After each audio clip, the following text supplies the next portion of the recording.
Sunday meal prep was preparing the chicken, even though it's not cooked, but in portions where I can take it out and cook it.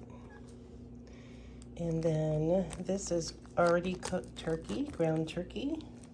This is already cooked ground beef in baggies and portions.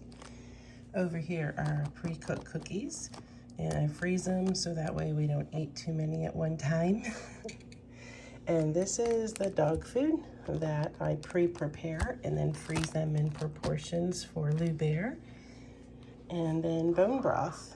I don't go through the whole bottle, so I freeze them in ice cube and then I put them in here. Freeze them in double bags. I just double bag it so that way it's more protected. So that's part of my last Sunday prep work for meal prepping.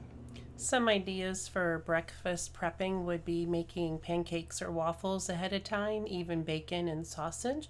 Instead of buying them pre-cooked and pre-made in the grocery store in boxes, you can make them ahead of time and freeze them in proportions that you would like in baggies or containers, whichever you prefer.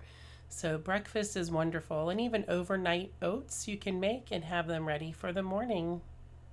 Of making stews or soups ahead of time and then proportioning those out as well and having those ready to go, especially for cold evenings. Yummy with a warm bread. It's so delicious. You can prepare rice, cooked rice or cooked pasta ahead of time as well and freeze those in baggies and add those to the soups, and even barley. Oh yum, now I'm hungry.